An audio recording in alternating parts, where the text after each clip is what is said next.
Friends, welcome to our channel. நம்ம சேனலில் TNPSC ரிலேட்டடாக நம்ம வந்து நிறைய கான்செப்ட்ஸ்லாம் சொல்லிட்டு வரோம்.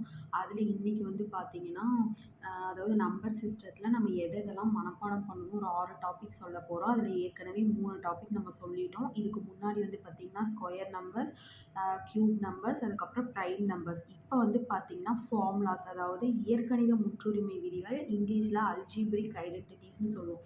நம்ம சொல்ல போகிற 6 கான்செப்ட்டுமே வந்து நீங்கள் எப்பயுமே ஃபிங்கர் டிப்பில் வச்சுருந்தீங்க அப்படின்னா உங்களுக்கு மேக்ஸ் போடுறதுக்கு எந்த இடத்துலையா இருந்தாலும் ரொம்ப யூஸ்ஃபுல்லாக இருக்கும். சரி, இதை எப்படி நம்ம மனப்பாடம் பண்ணுறது அப்படிங்கிறத பார்த்துடலாம். இதில் வந்து பார்த்திங்கன்னா ஸ்கொயர் நம்பர்ஸில் 32 வரைக்கும் ஃபிங்கர் டிப்ஸில் வச்சுருக்கணும். க்யூப் நம்பர்ஸில் வந்துட்டு 12 வரைக்கும் வச்சுருக்கணும். அதில் நம்ம நிறைய கான்செப்ட்டும் சொல்லி கொடுத்துருக்கோம். நம்ம சேனலில் லாங் வீடியோ இருக்குது அண்ட் ஷார்ட்ஸுமே இருக்குது. நீங்கள் போய் கண்டிப்பாக செக் பண்ணுங்கள். தேர்டு வந்து பார்த்திங்கன்னா ப்ரைம் நம்பர்ஸ், அதையும் எப்படி ஈஸியாக மனப்பாடம் பண்ணுறது அப்படின்னு சொல்லி கொடுத்துருந்தோம். இப்போ வந்து நம்ம இந்த அல்ஜிப்ரிக் ஃபார்ம்லாம் எப்படி, இதில் வந்து ஒரு 11 ஃபார்முலா இருக்குது. இதை எப்படி நம்ம தனித்தனியாக பிரித்து பார்த்துக்கலாம் அப்படிங்கிறத சொல்லலாம். இதில் வந்து பார்த்திங்கன்னா ஃபஸ்ட்டு 5 ஃபார்முலா ஒரு செட்டு, அதுக்கப்புறம் 2 ஃபார்முலா ஒரு செட்டு, ஒரு ஃபார்முலா ஒரு செட்டு, அதுக்கப்புறம் ஒரு 3 ஃபார்முலா ஒரு செட்டு. சரி, என்ன அப்படின்னு பார்த்தரலாமா? ஃபஸ்ட்டு நமக்கு தெரிஞ்சது ரொம்ப ரொம்ப ஈஸியானது வந்து a + b the whole square formula. So a + b the whole ஸ்கொயர்னால் நமக்கு தெரியும் a² + b² + 2ab. அடுத்தது a - b த ஹோல் ஸ்கொயர்னால் a² + b² - 2ab. இது ரெண்டுமே நமக்கு எல்லாருக்குமே மேக்ஸே அடிப்படையில் வராதவங்களுக்கு கூட தெரிஞ்ச ஒரு ஃபார்முலா தான்.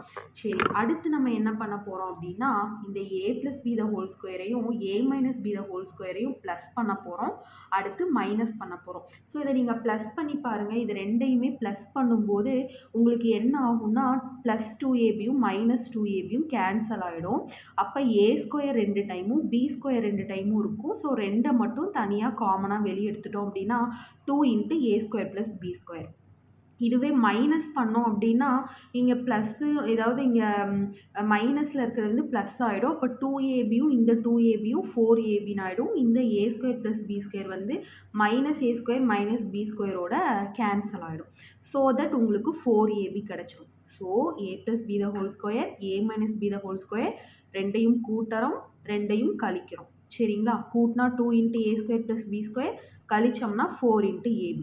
சரி, இதுக்கப்புறம் இன்னொரு செட் என்னன்னா a + b the whole square 2 term வச்சு பார்த்தோமா? இதுவே c வந்து எக்ஸ்ட்ரா இருக்குது, a + b + c the whole square. இங்கே என்ன பண்ணமோ அதே தான். இங்கே என்ன பண்ணோம், 2 டேர்ம் இருக்கிறதுனால தனித்தனியாக ஸ்கொயர் பண்ணோம். இங்கே 3 டேர்மை ஸ்கொயர் பண்ணுறோம். அடுத்தது காம்பினேஷனில் போகிறோம். +2 × இங்கே இருக்கிறது 2 தான், ab தான். அப்போ bன்னு போட்டாலும் abன்னு போட்டாலும் ஒன்று தான். ஆனால் இங்கே அப்படி போட முடியுமா? காம்பினேஷனில் போடும்போது 2 × ab + bc + ca. So 3 term இருக்கிறதுனால ab + bc + ca அப்படிங்கிறது வந்துடும். ஸோ இந்த a + b the whole square formula மாதிரியே தான், பட் c டேர்ம் மட்டும் எக்ஸ்ட்ரா இருக்குது. அப்புறம் காம்பினேஷனில் போடுறோம். இந்த 5மே ஒரு செட்டாக வச்சுக்கோங்க. அடுத்தது a + b the whole cube, a - b the whole cube. இதை என்ன பண்ணணும்னா a + b the whole square மாதிரியே தான். ஸோ என்ன பண்ணுறோம், a² + b² + 2abங்க இருக்கிறது இங்கே வந்து a³ + b³ + அங்கே 2abங்க இருக்கிறது வந்து இங்கே 3ab இன்ட்டு எக்ஸ்ட்ரா நம்மளுக்கு a + b வந்துடும். இதையே மைனஸில் பண்ணோம் அப்படின்னா எல்லாமே மைனஸில் வந்துடும். a³ - b³ - 3ab into a - b. முன்னாடி மட்டும் நமக்கு ப்ளஸ், அவ்வளோதான். சரி, இது 2வது செட். 3வது செட் வந்து பார்த்திங்கன்னா a + b × a - b அப்படிங்கிறது a² - b². இந்த ஃபார்முலா தான் இருக்கிறதுலே ரொம்ப ரொம்ப ரொம்ப ரொம்ப முக்கியம். இது நிறைய இடத்துல சிம்பிளிஃபிகேஷனில் உங்களுக்கு யூஸ்ஃபுல்லாக இருக்கும். அடுத்து 4th செட்டு நம்ம a + b த ஹோல் க்யூபை பார்த்தோமா? ஆனால் இங்கே a³ + b³ பார்க்க போகிறோம். அங்கே வந்து ரெண்டையுமே கூட்டி க்யூப் பண்ணாங்க, இங்கே வந்து தனித்தனியாக க்யூப் பண்ணி கூட்டுறாங்க, அவ்வளோதான்.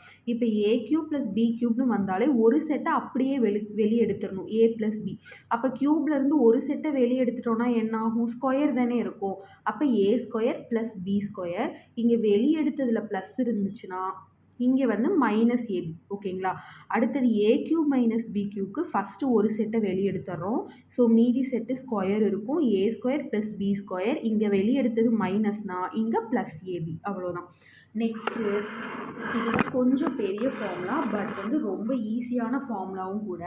இதை வந்து ஏ கியூப் ப்ளஸ் பி கியூப்னு நம்ம போட்டோமா, இங்கே வந்து A cube plus B cube plus C cube ஒரே ஒரு டேர்ம் மட்டும் எக்ஸ்ட்ரா இருக்குது. இங்கே என்ன பண்ணோம், ஒரு செட்டை அப்படியே வெளியே எடுத்தோம். அப்போ இங்கேயும் ஏ ப்ளஸ் பி ப்ளஸ் சின்னு ஒரு செட்டை அப்படியே வெளியே எடுக்கிறோம்.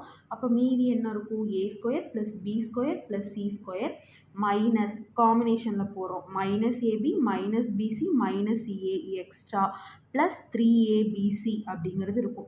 ஸோ இதை முழுசாக மனப்பாடம் பண்ணுறவங்க மனப்பாடம் பண்ணிக்கோங்க. முடியாதவங்க என்ன பண்ணுறீங்கன்னா, இப்போ இந்த ஏ ப்ளஸ் பி ப்ளஸ் சி 0 ஆகிடுச்சுன்னா இந்த டேர்ம் ஃபுல்லாக 0 ஆகிடும். ஸோ 3abc மட்டும்தான் நமக்கு மிஞ்சும். So A cube plus B cube plus C cube அப்படிங்கிறது 3abc அப்படிங்கிறத முடிஞ்சவங்க வந்து இதை மனப்பாடம் பண்ணிக்கோங்க, முடியாதவங்க இது மனப்பாடம் பண்ணிக்கோங்க. ஸோ தட் நம்ம இந்த மாதிரி நிறைய கான்செப்ட் சொல்லி கொடுக்க போகிறோம் ஈஸியான வேலை, உங்களுக்கு ரொம்ப யூஸ்ஃபுல்லாக இருக்கும். ஸோ டிஎன்பிஎஸ்சி ப்ரிப்பேர் பண்ணுறேன், மேக்ஸ் கொஞ்சம் வராத இல்லை நல்லாவே வரக்கூடியவங்களாக இருந்தாலும் சரி, இந்த மாதிரி நிறைய வீடியோஸ் போட போகிறோம், யூஸ் பண்ணிக்கோங்க. பாய்.